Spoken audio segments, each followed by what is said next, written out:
We're Team Tread Lightly, and we've got several improvements and changes to our game here. We've got Ian here playing the demo right now, which is currently available on itch.io for you to pause play. So starting us off here, one of the first things you might notice from the Game Jam edition is that we have increased the size of the level, which gives us more flexibility to add more platforms and just more space to work with. And Sam can talk more on level design. So with the level design, I think making the platform or the stage in general wider lets make tighter jumps and more horizontal movement. Doing so, that also makes falling a bit more scary, since you aren't quite certain if you're going to land on a safe platform on your way down. Then I'll pass it back to Ian to talk about the stamina mechanic that we recently added. Yeah, so you can see right now I'm standing here with the light on. In the top left corner, the stamina or the oil or gas is going down, and you'll notice later, like when I get here, I can refill at the permanent platforms, kind of pseudo checkpoints that you're more than likely to fall back past.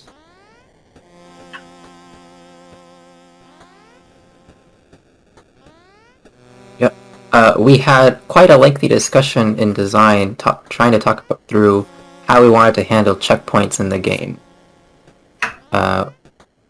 We were thinking of doing separate levels where you get teleported to a different section of the tower, or maybe perhaps like a hard checkpoint similar to how Celeste handles them. But ultimately, we decided we wanted to keep the free fall aspect of the game, and you get punished when you make a mistake such as that. So the compromise we came up with, and so the solution, was the combination of stamina and recharging platforms. So your stamina serves as a time limit as you're going up through the level section, and I'm using level as a loose term. So you have to complete each section between the charging platforms before your stamina runs out. And that adds some urgency to getting through the level in one playthrough. Some other things we've changed. You might notice the particle effects now that show the platforms coming on and off, and that's just a better visual indication than having them spontaneously appear and disappear. We can also go through some of the new platforms that we've added. So we have the regular platforms from the original version, and as well as the horizontal and vertical moving platforms. One of the new platforms you can see here is a glass platform, and unfortunately we did not... It's fixed in a future build, but for this submission, we've fixed the shadows for the light so that the platforms actually cast shadows. And so the glass platforms, it serves as a way to pass the light through the glass. And you can see that frog there is the enemy. And normally you wouldn't be able to hit the frog with your light because it gets blocked by the platforms. But then the glass platforms are... they serve to shine the light through the platform, so then you actually do trigger the frog.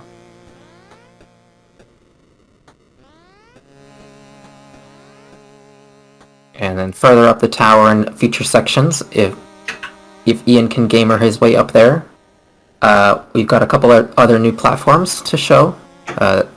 There's a bounce platform that increases your jump height, and there is an ice platform that will modify your friction, so it's more slippery to platform off of. There's also some inverted platforms, which actually you can see them up there right now. Those inverter platforms are on when there is no light and off when there is light. So they're inverted with respect to your light shining on them. And all of these platforms serve to add more variety and to the overall level design. and just overall experience.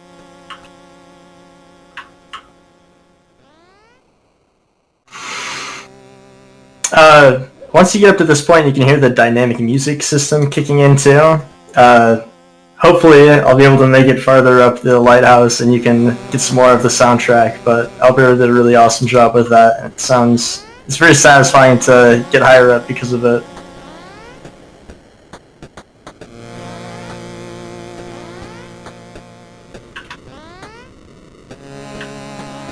Yep. Some other couple changes that we've made since the Global Game Jam version. We've improved the menu art, so that was shown briefly at the beginning. And then also several bug fixes, of course.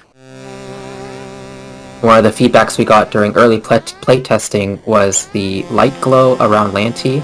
Lanty is your character there.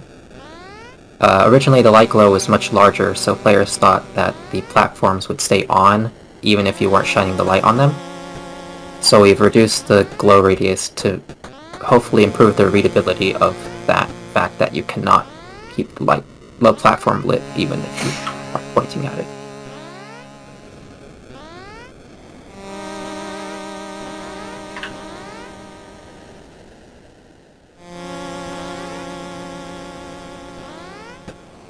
Are there any questions in chat yet? Tell us, well, we did have a comment from GR who was surprised that some of the platforms are disappearing and reappearing. We had a nice discussion about puzzle design for the game. And really, a lot of what you are doing here is a mix of puzzles plus reflexes, how the player gets through it. Can you talk a little bit about how you're designing this level, what sort of experience you want players to have? Yeah, I think Sam can talk more about the level design in particular. So a lot of the design in this, at least from my perspective, was to kind of tell a story about the lighthouse that you're climbing up. It's not just a tall vertical room that you just jump from platform to platform, but it's also supposed to be like an experience of a sort, where it gets progressively harder, and it's not quite implemented here yet, but it's supposed to show more decay in the lighthouse as you get higher up. We already have the sprites for it made, but as you get higher up, the level becomes a little bit more unforgiving, and it kind of shows that in the atmosphere and platforming that you do. Well, let's talk a little about it in comparison to some other popular games that this reminds me of, like Getting Over It and Jump Kick. Successful platformers that implement neat mechanics and puzzle solving in the levels. Are those games you played, and how would you describe yourself in comparison to those? That is exactly what we were inspired by. Both Jump King and Getting Over It were brought up countless times in our design discussions. And I definitely think that's what we were going for with this. But I think what sets us apart is that our level is very simple and seamless, but one of the playtesters that we had described it as it's challenging, but a bit more fair. Because with Getting Over It and Jump King, part of that challenge in the game is kind of getting used to the controls. You kind of have to learn how the controls work in order to advance in the level. But with this, I feel like you can pick it up pretty easily and understand how the controls work. It's actually climbing the level that's the hard part. Alright, we had a question in YouTube from Austria. Do you guys have plans to add more enemies? Yes. We currently have, well, enemies is a loose term. We currently have some environmental hazards that are technically could be considered as enemies. And I think someone correct me if I'm wrong, if they're implemented in this build, but they're the Icicle and the Wind. If you're familiar with Mario Maker, the Icicle functions like that. Go ahead, Sam. So basically, the Icicle would be attached to these ice platforms that Ian is showing here, and they would fall on the player light fast above them. So usually it's a good idea to kind of get a scan of the level while you're platforming so you know where to go next. But as you get higher up, it becomes a bit more dangerous to do that when you're not on a safe platform. Because if an icicle falls on your head, that'll shut off your light and you'll be sent down away.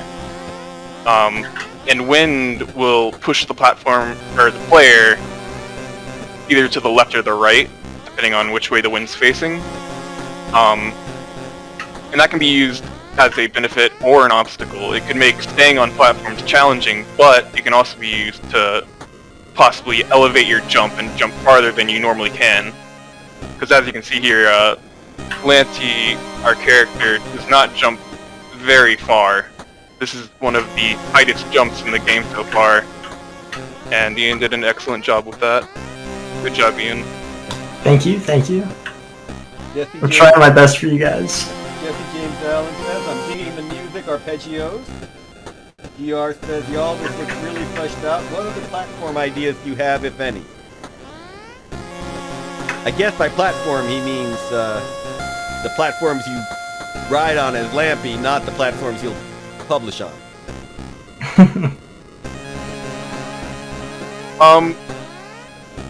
We haven't really thought about more ideas for platforms as of now, but it's definitely something that we can implement in the future. There's a lot of ways we can go with this. One of the ideas that we had was actually having a section of the level completely in low gravity. That way you can spend more time kind of in the air, looking around, planning where your next landing is going to be. Alright, Sean Shepard comments, quicker, perhaps simpler levels up front would be nice, for me at least, perhaps like a tutorial level.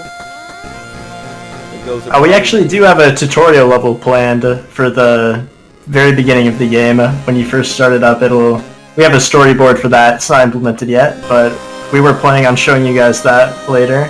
Yeah, Ian, you can stand on that that platform below you, and then you press P to pause. You can show that storyboard. That was a good segue, I would think. Yeah, please. Let's see all your future plans.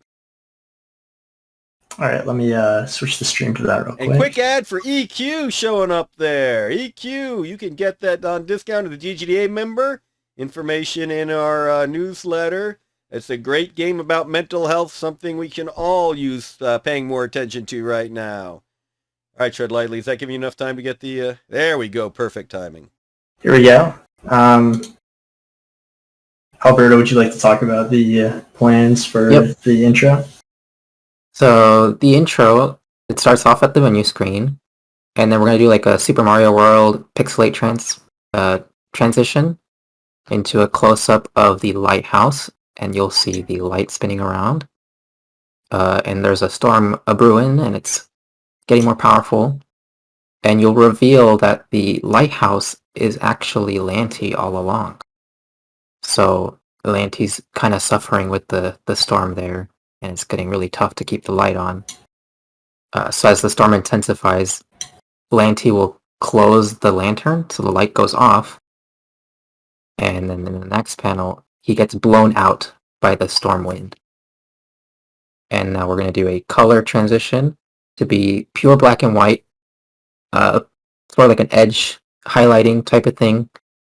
And this is really just to show that this is now the darkness of the world. And you'll fall down the tower, and once you reach the bottom of the tower, this is the tutorial section, and it's going to have this color scheme. And you're not going to have the light yet. This is just for the movement. And then once you reach the door of the lighthouse, you'll unlock the lantern part, so you'll get the fuel there. That's at the beginning of the level. And then you'll start the climb to the tower to get back to where you rightfully belong.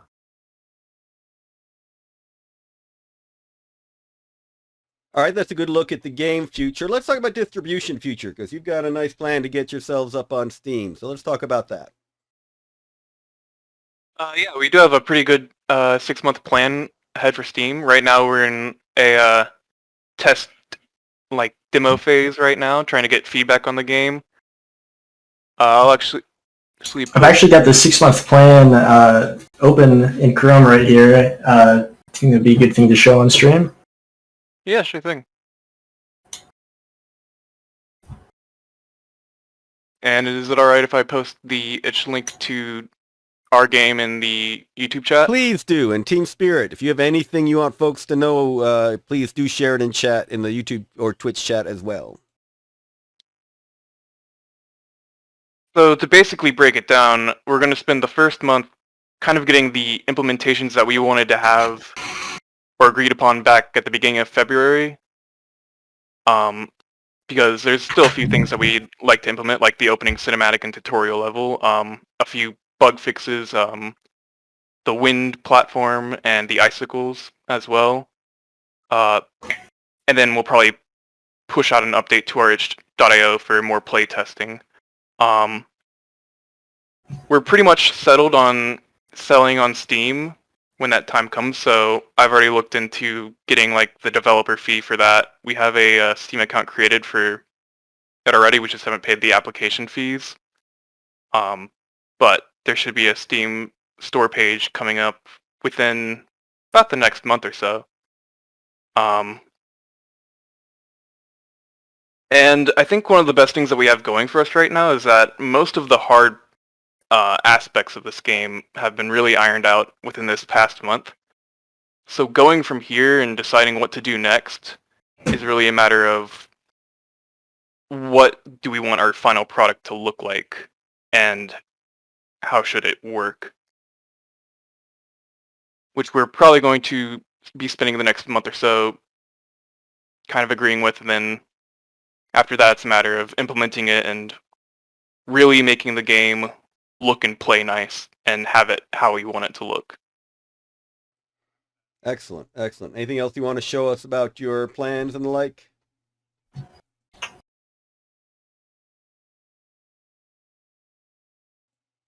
Think if anyone else has anything to say, then... Yeah, I guess something worth mentioning is we're working with professors on campus to kind of help spread the word of our game, advertise it to other students and stuff, and obviously more beyond that, but those are kind of starting points for us. All right. We have some other comments in chat. Ex-Austria said, getting blown out of the tower by the wind and also being affected by wind in the levels is a nice touch. Cameron Dale says, looks frustrating in the fun way, with which Wonder J agreed. Ron Jones with Indie Cluster said, looking forward to helping with playtesting. And if you all are not familiar with Indie Cluster, great group to help you with playtesting. That's true for both groups, Spirit and Tread Lightly. That is not dependent on winning. However, we are working with the Indie Cluster to arrange getting the winner of Best in Georgia a table at MomoCon.